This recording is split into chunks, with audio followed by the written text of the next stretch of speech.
आज की रेसिपी है बालूशाही। आज हम लोग बालूशाही बनाते हैं। बालूशाही में कुछ ट्रिक्स होते हैं, अगर आप लोग उसको फॉलो करेंगे तो आपकी बालूशाही एकदम परफेक्ट बन के तैयार होगी। तो सबसे पहले मैंने यहाँ पर बालूशाही बनाने के लिए 2 कप मैदा लिया है। मैदे में हम लोग 1 स्पून यहाँ पर बेकिंग सोडा ऐड किया है। ध्यान रहे हम लोगों को बेकिंग सोडा ही ऐड करना है इसमें। अब यहाँ पर मैंने 1 कटोरी मेल्टेड घी लिया है। अब घी डाल के और इसको बिल्कुल भी रब नहीं करना है, सिर्फ मिक्स करके और इसका पानी डाल के एक डो लगा लेना है। और ध्यान रहे दूसरा टिप्स है कि डो लगाते समय हम लोगों को बहुत चिकना नहीं करना है, बस हल्का सा ऐसे ही डो लग जाए, बस नॉर्मल तरीके से। हम अभी दिखाते हैं आपको, इस तरीके से बस डो लगा के रख देना है, बहुत उसको रगड़ के वाइट नहीं करना है। इसी तरीके से डो लगा के और इसको सेट होने के लिए रख देते हैं। अब जब तक हमारा मैदा सेट हो रहा है तब तक हम यहाँ पर चाशनी बना लेते हैं। चाशनी बनाने के लिए मैंने यहाँ पर पैन लिया है। पैन में यहाँ पर हम 2 कप चीनी लिए हैं। अब जिस कप से हम चीनी लेंगे उसी कप से 1 कप पानी लेंगे। 2 कप चीनी 1 कप पानी, तभी जाके हमारी परफेक्ट चाशनी बनके तैयार होगी, जो चाशनी हमको बालूशाही के लिए चाहिए। हमें बालूशाही के लिए हल्की सी 1 तार की चाशनी चाहिए होती है, वो चाशनी इसी तरीके से बनेगी। अब जब तक चाशनी बन रही है तब तक हम यहाँ पर थोड़ा सा इलायची को कूटकर उसका पाउडर बना लेते हैं। इलायची से फ्लेवर बहुत बढ़िया आ जाता है। अब यहाँ पर हमारी चाशनी उबल गई है। अब एक बार हम हाथ से इसको टच करके देखेंगे कि थोड़ा सा ये गाढ़ा सा हो गया है। अब यहाँ पर हम गैस बंद कर देंगे। अब मैंने यहाँ पर इलायची पाउडर मिक्स कर दिया है और यहाँ पर मैंने थोड़ा सा केसर भिगो कर रखा था, उसको भी ऐड कर दिया है। केसर ऑप्शनल है, आप चाहे तो ऐड कर सकते हैं, नहीं तो नहीं भी। अब यहाँ पर हमारी चाशनी बनके एकदम तैयार हो गई है। अब चाशनी को हम रख देते हैं ठंडा होने के लिए। तब तक हम लोग बालूशाही चलिए बनाते हैं। बालूशाही बनाने के लिए मैंने यहाँ पर एक पैन लिया है, पैन में ऑयल डालेंगे।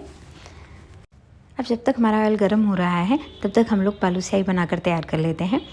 बालूशाही बनाने के लिए हम लोगों को देखिए इसी तरीके से आटे का डो चाहिए, बहुत मसला हुआ आटे का डो नहीं चाहिए। अब यहाँ पर हम लोग बालूशाही बहुत छोटे छोटे पेड़े लेंगे, जिस हिसाब से आपको बड़ा छोटा बनाना हो। और पेड़ों को बनाते समय ये सावधानी रखेंगे कि बहुत मसल के पेड़ों को नहीं बनाना है परफेक्ट एकदम, बस हल्का सा ऐसे ही करके और बीच से ऐसे होल करके इसी तरीके से बना के रख देना है। अभी हम आपको दिखाते हैं, बिल्कुल भी चिकना पेड़ा नहीं बनाना है। ये देखिए इसी तरीके से बनाना, बहुत चिकना नहीं बनाना है। अब यहाँ पर तीसरी ट्रिक है कि जब हम लोग बालूशाही तलने लगेंगे तो गैस की फ्लेम को एकदम लो कर देंगे और हमारा जो ऑयल हो वो भी बहुत ज़्यादा गर्म ना हो। देखिए हम बालूशाही डाल रहे थे लेकिन बिल्कुल भी वो ऐसा नहीं था कि बहुत गर्म हो।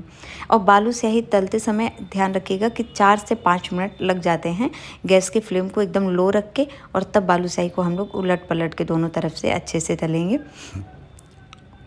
अब यहाँ पर हमारी बालूशाही अच्छे से हो गई है। अब इसको निकाल के हम लोग चाशनी में डिप करेंगे। ध्यान रहे चाशनी में बहुत ज़्यादा टाइम तक इसको नहीं रखना है।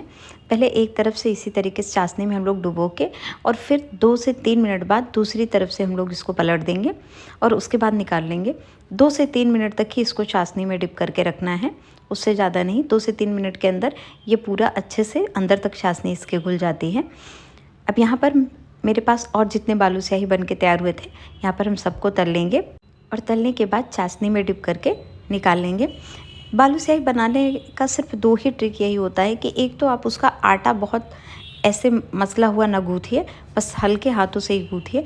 दूसरा होता है कि आप लोग जब भी घी डालिए तो डायरेक्ट घी डाल के उसको गूँथ दीजिए, मोयन नहीं लगाना है कि उसको रगड़ के मसल के मोयन लगाना है। और तीसरी चीज़ है कि हम लोग जब भी बालूशाही इस तरीके से तल रहे हों तो गैस का एकदम फ्लेम लो होना चाहिए और हमारा ऑयल एकदम हल्का सा गर्म होना चाहिए।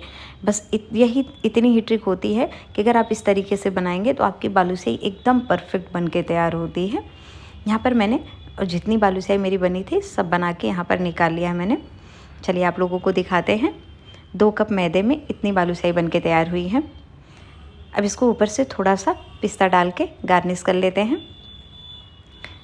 चलिए मिलते हैं नेक्स्ट रेसिपी के साथ।